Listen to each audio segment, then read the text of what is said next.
Investir dans la transition, c'est le thème dont on parle à présent avec Jean Duchin qui est à mes côtés en plateau, gérant chez BDL Capital Management. Jean, bonjour et bienvenue. Bonjour Grégoire. Merci d'être là. Vous gérez notamment le fonds BDL Transition chez BDL Capital Management qui a 2 ans d'existence aujourd'hui, c'est ça Jean?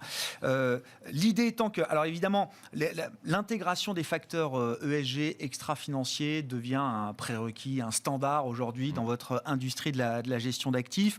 Est-ce que c'est un constat que vous partagez déjà? Et comment est-ce qu'on essaye d'aller un peu au-delà de la seule prise en compte des facteurs ESG, puisque je crois que ce fonds BDL Transition a une vocation, alors je ne sais pas si on peut le dire comme ça, mais une vocation quand même d'impact positif sur cet aspect extra-financier. Tout à fait. Alors, pour répondre à votre première question, oui, l'ESG chez BDL, on a estimé, de par notre bonne connaissance des secteurs qu'on couvre depuis plus de 15 ans, que désormais il y avait une occurrence de plus en plus forte en fait, des notions ESG sur l'ensemble des secteurs et non pas juste sur la transition énergétique qui est un peu le cheval de bataille commun de tous. Et donc, en faisant ce constat, on a en fait décidé d'intégrer l'ESG dans notre analyse fondamentale et donc désormais on estime, nous, pour bien faire notre travail d'investisseur fondamentaux Action Europe, on se doit d'intégrer l'ESG comme un élément fondateur de notre analyse financière notamment. Et ensuite, comment on va plus loin? Donc le fonds BDL Transition, on a décidé d'aller une étape encore plus loin, de se servir de notre bonne connaissance des secteurs, de notre bonne connaissance de l'ESG, et de se servir de l'ESG en disant, on identifie des micro-secteurs porteurs pour l'avenir, et en se basant sur nos analyses, on se sert de l'ESG comme d'un moteur de performance. Et donc, on a créé le fonds BDL Transition qui a 5 thématiques qui sont défendues. Et donc, ils ne sont pas juste une seule thématique énergie, transition énergétique. C'est un de nos thèmes, mais on a aussi 4 autres thèmes qui sont définis. Oui, c'est BDL Transition au pluriel. Au pluriel, c'est ça. Ce sont les transitions qui vous occupent à travers ce fonds. Vous allez nous en dire plus sur les grandes thématiques, les grandes verticales qui vous intéressent. Mais ça veut dire que ce fonds, alors sur le plan réglementaire de la régulation, il est article 9, c'est ça comme on dit SFDR 9, dans le cadre exactement. de la SFDR. SFDR 9. Voilà. Donc SFDR 9, ce qui différencie, on a 3 catégories. SFDR 9, c'est la catégorie la plus poussée, j'ai envie de dire, dans l'ESG. Et la différenciation, elle vient au niveau de l'impact. Et notre objectif avec ce fonds BDL Transition, c'est d'avoir un impact positif sur l'ESG et sur la thématique qui nous regarde ou qui nous concerne selon l'investissement qu'on réalise. Bon, justement, alors quelles sont les 5 grandes verticales que vous exploitez à travers ce fonds, Jean? Les 5 grandes verticales, la première, donc je l'ai évoqué avec vous déjà, c'est l'énergie. Donc là, on va viser essentiellement la sortie de tout ce qui est énergie fossile et tout ce que cela implique en fait sur l'industrie en général. Ensuite, on a décidé de se concentrer sur le digital. Le digital, c'est intéressant parce que ça permet d'avoir un accès, je dirais, à distance à l'ensemble de l'information dans le monde et donc ça peut réduire les inégalités globalement. Ensuite, on a une grosse thématique importante, infrastructure mobilité, avec comme axe central ici tout ce qui est isolation des bâtiments, qui est forte en Europe, c'est un vrai sujet. Et ensuite, la disparition du moteur thermique et l'avènement en fait du moteur électrique. Vous évoquiez Rivian tout à l'heure. Bon, voilà, c'est typiquement le genre d'entreprise, si elle était en Europe, qu'on pourrait investir. Ensuite, on a la santé. On a vu, juste au passage, parce que Rivian, ça va être l'IPO électrique la semaine prochaine au Nasdaq. Nous, on a vu Volvo Car la semaine dernière. Ça s'est très bien passé. Là aussi, Volvo, très impliqué dans l'électrification des véhicules. Ça a été très bien accueilli par le marché boursier. Voilà. Et c'est pour ça qu'on pense qu'il y a création de valeur à investir dans des entreprises qui sont dites anciennes, mais qui recèlent en fait de compétences technologiques fortes. Et donc les accompagner dans la transition crée de la valeur pour l'actionnaire. On l'a vu avec Volvo. Nous, on joue ça via Daimler. Alors, la capitalisation boursière de Daimler, c'est 85 milliards aujourd'hui. La capitalisation boursière de Tesla, qui produit 500 000 véhicules, c'est plus d'1 trilliard. Et voilà, Daimler produit 2,5 millions de véhicules. Donc, on pense qu'il y a quand même création de valeur à investir là. Mais je reprends mes thématiques. Donc, quatrième, santé. Et la dernière, c'est un peu spécifique à ce fonds-là, c'est nouveaux enjeux économiques. Et là, on essaie d'accompagner tout ce qui est le secteur financier au global, qui veut aller plus loin dans l'ESG et notamment tout ce qui est financement des énergies fossiles. Mais votre exemple, bon, c'est le match Tesla-Daimler, mais ça m'intéresse beaucoup parce que ça montre aussi quand même que la logique d'impact ou la logique ESG poussée comme vous le faites, elle a beaucoup évolué également ces dernières années.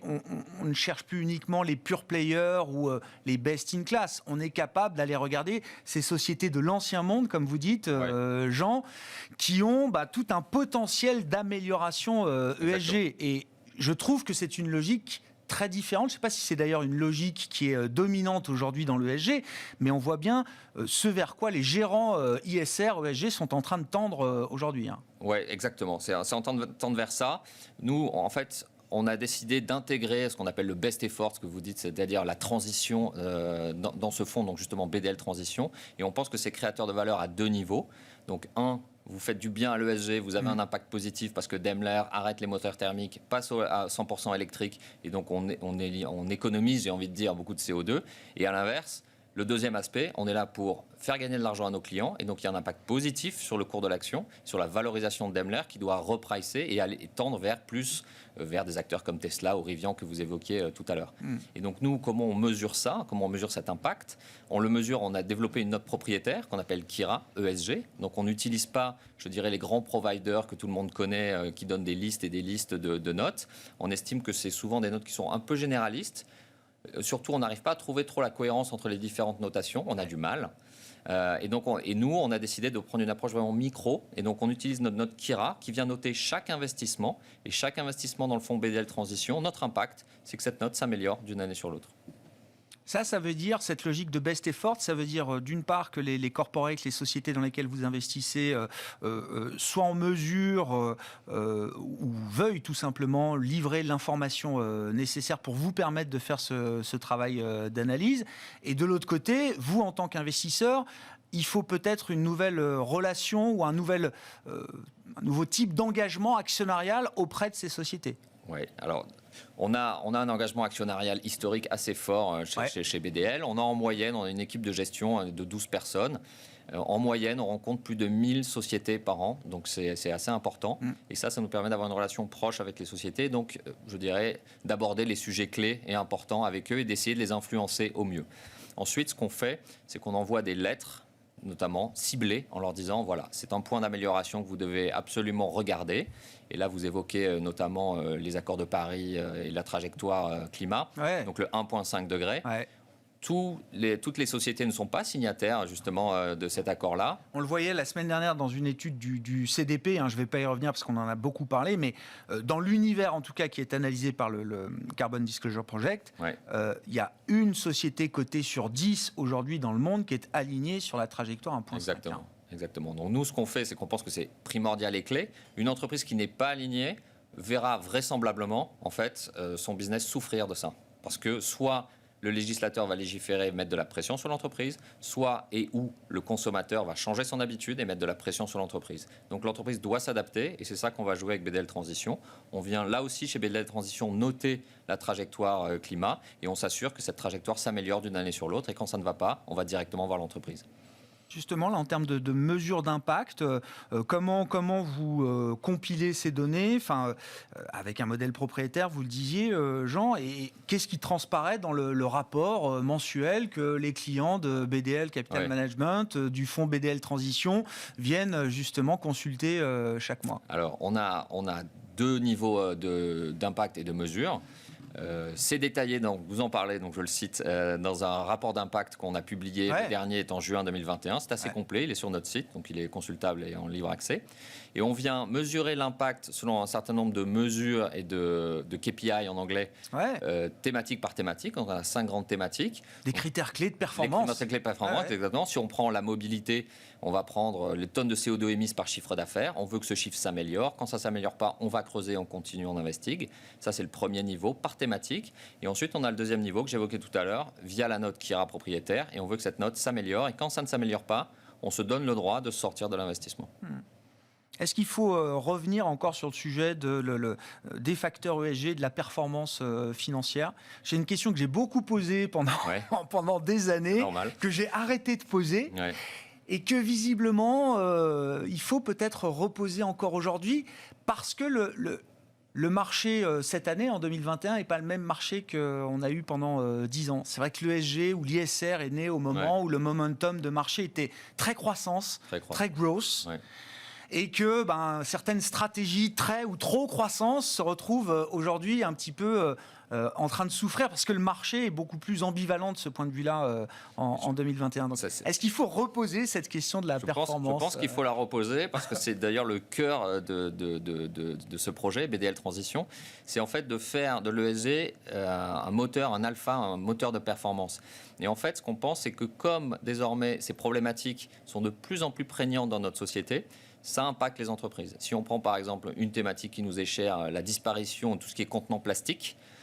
Si vous êtes producteur ou vendeur de produits sous plastique, vous avez un sujet parce que vos coûts vont monter, vous devez remplacer les choses. Si vous êtes un producteur de bouteilles de plastique, vous avez un sujet parce que les bouteilles de plastique seront vraisemblablement interdites en 2030 en Europe. Et donc à nous, via BDL Transition, d'aller investir dans des contenants différents, dans le verre, pour Veralia dont on est actionnaire, ou alors dans le carton. On est actionnaire de SIG Combi-Block, société suisse, qui fait du carton aseptique et qui permet en fait de transiter vers des contenants moins polluants et surtout plus recyclables. Et donc je pense que la question se pose vraiment aujourd'hui et que l'ESG intégré comme analyse fondamentale créera la différence sur les marchés. C'est générateur d'alpha, c'est Exactement. ça. On évite le risque de controverse, c'était l'argument fondamental de cette logique ESG, et maintenant c'est aussi un générateur de surperformance. C'est l'objectif. Pour les fonds qui sont investis selon ces logiques-là. Merci beaucoup Jean d'être venu nous parler donc de cet investissement dans la transition. On est en pleine COP26, ça n'aura échappé à personne. Les débats vont durer pendant plusieurs jours encore à Glasgow. Jean Duchin qui était à mes côtés en plateau, gérant chez BDL Capital Management et gérant du fonds BDL Transition au pluriel. Voilà pour cette émission Smart Bourse de la mi-journée. On se retrouve ce soir en direct à 17h sur Bismart.